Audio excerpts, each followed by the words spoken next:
Hi everyone, I'm Paige, and in this video I'm going to be showing you how to make this fringe-edged pillow with an invisible zipper. Also, down below this video in the description box, you'll find a link to my blog post with materials list, sizing help, and also all the directions are written there as well. Now let's just get right into the tutorial. You'll begin by getting all your supplies, your pillow, the fabric, matching thread, a matching invisible zipper, any of the trim or piping that you're going to be using. This one just is little tassels and a piping foot, and then you can use an invisible zipper foot. The first thing that I did was prepare my fabric. So I cut it to the same size as the pillow and serged the outside border. And then I basted the trim facing inward around the entire perimeter of one side of the fabric. So this is all basted into place, and I just overlapped right there in the corner, turned the corners just by turning it. Then I'm going to put the other piece of fabric on and just making sure that I have the right side of the fabric facing inward. And this I wanted my triangles to be going opposite directions. Then you'll just match up the bottom edge and stitch normally for about 1.5 inches, baste in the middle, and then stitch normally on the other 1.5 inches on the other side. So just the middle section is basted. Then you'll open up that seam and prepare your zipper.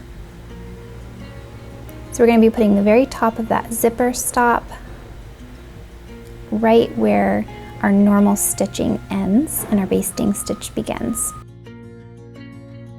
So I just marked that with a pin, and then I'm going to get my zipper prepared by ironing the teeth away from the zipper tape.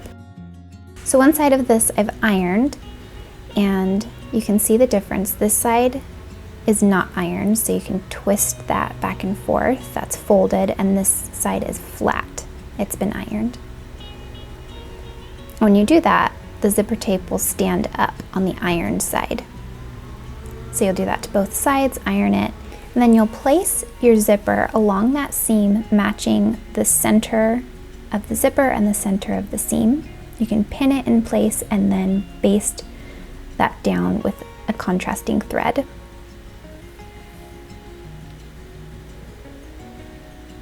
So now that I have everything basted, I'm going to remove the original basting stitches that hold that seam closed, and that will expose the zipper in the middle.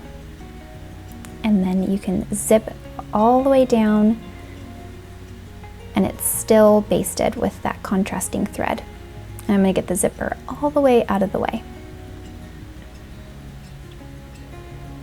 So now you can use your invisible zipper foot or piping foot to sew right next to the teeth. And you'll want to get really, really close. That way the zipper is invisible. After both sides are sewn, then you can pull the zipper back up and just double check and make sure it's done to your satisfaction. And this is what it should look like. You shouldn't see the zipper unless you really pull at the seam.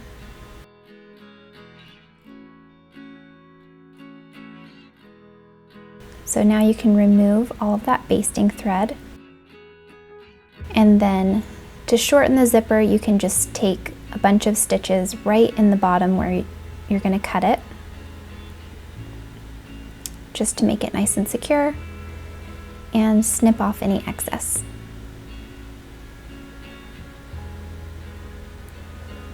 Now unzip the opening just a bit, enough to fit your hand in, and you're going to tuck all of this fringe or piping inward, and you can pin all of your sides into place and stitch around that side.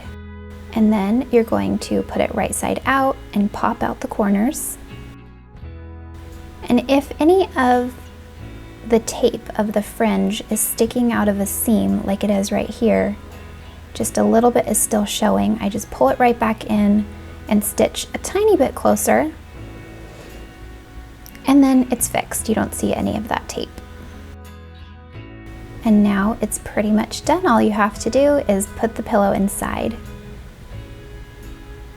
So because you cut this at the same size of the pillow, it's going to be a nice, secure fit. So I just pinch that together to where I'm not straining the zipper, and just pull the zipper all the way until the end. All right, and there you have it. It's all done. If you like this video, give it a thumbs up. You can click subscribe and the bell alert next to that to be notified anytime that I post a video. Let me know down below in the comments section or over on Instagram if you made this pillow. I'd love to see it. Until next time, go get creative and make a pillow you love.